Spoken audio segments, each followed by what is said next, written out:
जोजलपा तारे माम पास्पे आज हामी तिहारको बारेमा कुरा गर्दैछौँ र आज मैले कसरी भिडियो बनाउँछु त्यो पनि देखाउँदैछु।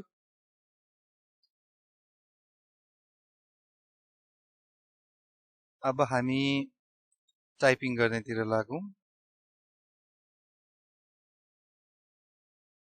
अब हामी सुरुमा तिहारलाई नेपाल भाषामा के भन्छ त्यो हेरौँ। तिहार, तिहारलाई नेपाल भाषामा सुन्ती भन्छ।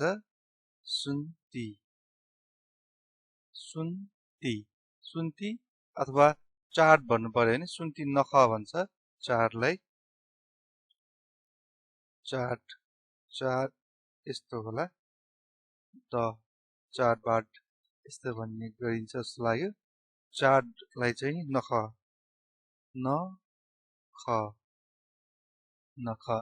अब ह्याप्पी तिहार भन्नु पर्यो भने चाहिँ जस्तै कि हामीले फर इक्जाम्पल ह्याप्पी तिहार भन्नु पर्यो भने सुन्ती नख या पिन्तुना, पिन यहाँ माथि थोप्लो आयो, पिन्तुना, सुन्ती नख या पिन्तुना। यो मैले डेस्कटपमा रेकर्डिङ गर्दैछु, तपाईहरुको मोबाइल डिभाइसबाट हेर्दै हुनुहुन्छ भने अक्षर के कस्तो छ भन्नु होला, सानो ठुलो के कस्तो छ भन्नु होला। म नेक्स्ट टाइम त्यही अनुसार म्यानेज गर्छु। सायद मोबाइलमा चाहिँ अलिकति सानो आएको हुन सक्छ, म पनि चेक गर्छु अब एकैछिनमा। यो पालिको लागि चाहिँ मैले यसैबाट गर्दैछु। यदि मोबाइलमा यदि एकदम सानो आएको छ भनेदेखि ल्यान्डस्केप मोडमा गर्नु होला। त्यो ल्यान्डस्केप मोडमा गर्दाखेरि चाहिँ नि ठाडो भन्दा पनि तेर्सो तरिकाले हेर्नु भयो भने चाहिँ अलिकति अक्षर ठुलो आउँछ। अब यहीसँग रिलेटेड अरूहरू पनि हामी हेरौँ। काग, काग तिहार, काग तिहारलाई चाहिँ नि नेपाल भाषामा पो भन्छ। पो, पो पूजा, पो पूजा भनिन्छ। अब पो सुन्ती चाहिँ भनिँदैन। अब काग तिहारलाई ठ्याक्कै एक्ज्याक्टली ट्रान्सलेट गर्दाखेरि पो सुन्ती हुन्छ, तर पो सुन्ती भनिँदैन, पो पूजा। त्यस्तै अब कुकुर तिहार, कुकुर तिहार, कुकुर तिहारलाई चाहिँ खिचा, खिचा, पूजा, खिचा पूजा। कुकुर अर्थात् खिचा, खि मात्र भन्दाखेरि चाहिँ दिशा हुन्छ, खिचा भन्दाखेरि चाहिँ कुकुर हुन्छ। अब त्यस्तै गरी अर्को जाउँ। अर्को हुन्छ एउटा नेवार कम्युनिटीमा मात्र हुन्छ त्यो जुन म पूजा भनेर आफ्नो शरीर पूजा।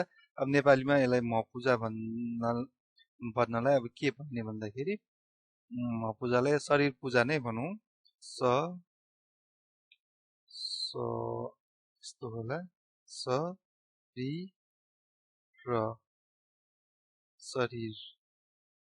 यो होला शरीर, शरीर पूजा। शरीर पूजालाई म भयो, म पूजा। मको अगाडि यस्तो दुईटा थोप्ला पनि छ कि जस्तो लाग्यो है मलाई स्पेलिङ चाहिँ। म पूजा, अहिलेको लागि मैले यति मात्र गरेँ, म पूजा। अनि त्यसपछि भाइटिकाको लागि चाहिँ भाइटिका, भाइटिका, टिका यस्तो हुन्छ होला, भाइटिका। भाइटिकालाई चाहिँ किजा, किजा, भाइलाई किजा। अनि त्यसपछि भाइटिकालाई पूजा। भाइटिकालाई एक्ज्याक्ट ट्रान्सलेट गर्दाखेरि चाहिँ भाइ भनेको किजा भयो, टिका भनेको सिन भयो। किजा सिन हुन्छ, तर किजा सिन भनिँदैन। भाइटिकालाई किजा पूजा भनिन्छ। तपाईहरुको डिभाइसमा क्लियर छैन भने म एकचोटि जुम गरिदिन्छु यसलाई, एकचोटि हेर्नु होला क्लियरली, पज गरेर हेर्नु भए पनि हुन्छ एकचोटि। अब यति गर्दाखेरि चाहिँ क्लियर देख्नु भयो होला। पज गरेर हेर्न सक्नुहुन्छ। म अब यो जुम आउट गर्छु। क्लियर देख्नु भयो होला। अहिले मैले जुम आउट गरेँ। अब यो भयो हाम्रो चार्ट बारको बारेमा। अब कसैलाई जिस्काउनु पर्यो भने त्यो पनि हामी हेरौँ। अब कसैलाई काग भनेर नाम राखेको हुन्छ, कसैको कुकुर भनेर नाम राखेको हुन्छ, अथवा नाम नराखेको पनि अब जिस्काउनु पर्यो भने आज तिम्रो पूजा होइन, क्वेसन मार्क। आज तिम्रो पूजा होइन भन्नु पर्यो भने ठाउँ, यहाँ थोप्लो पनि हुन्छ, ठाउँ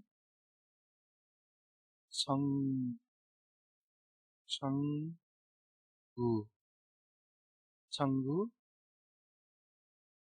पूजा मखुला। ठाउँ छङ्गु पूजा मखुला। ठाउँ अर्थात् आज भयो। तिम्रो छङ्गु, तिमी भनेपछि छ, तिम्रो छङ्गु पूजा होइन अर्थात् मखुला। त्यस्तै गरी अब कोही साथी भर्खर आएको छ, उसलाई जिस्काउनु पर्यो भनेदेखि अब यसरी पनि भन्न सकिन्छ। फर इक्जाम्पल आज कुकुर तिहार हो। कुकुर तिहारमा अब कसैलाई जिस्काउनु पर्यो भने आज माला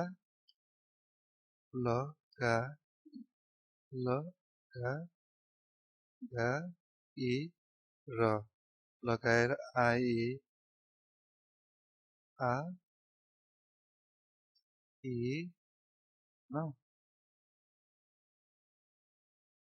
त्यसलाई नेपाल भाषामा भन्दाखेरि ठाउँ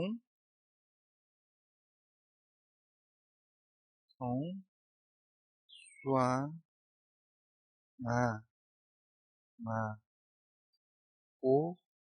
पोखाया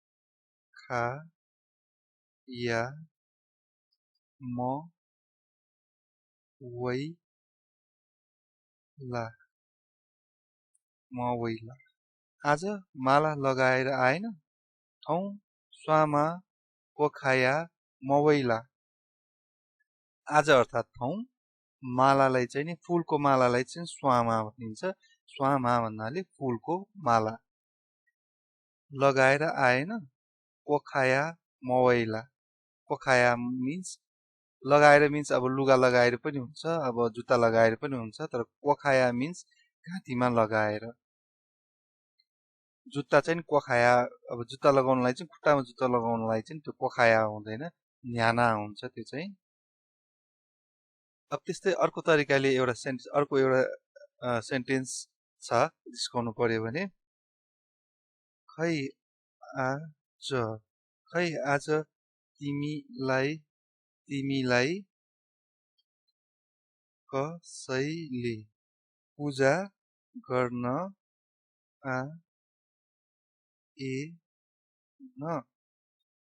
खै आज तिमीलाई कसैले पूजा गर्न आएन, गो ठाउँ छन् त सुना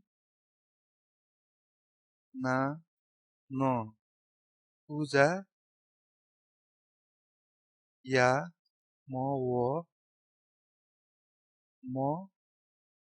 मवला। खै आज तिमीलाई कसैले पूजा गर्न आएन, गो ठाउँ छन् त सुना न पूजा या मवला। खै अर्थात् गो, ठाउँ भन्नाले आज, तिमीलाई अर्थात् छन् त, कसैले सुना न पूजा गर्न आएन या मवला। यति भएपछि तिहारमा हल्का रमाइलो गर्नको लागि, साथीहरूसँग रमाइलो गर्नको लागि भयो। अब त्यस्तै गरी तिहारसँग रिलेटेड अरू छ ओखर।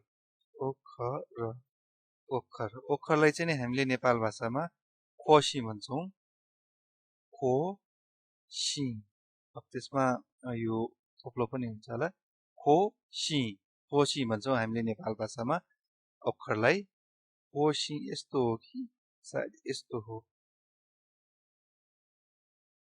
यस्तो खोसी। त्यस्तै गरी अर्को त्यो मसलाको बट्टामा हुने ल्वाङलाई चाहिँ नेपाल भाषामा चाहिँ लव भन्छ ल व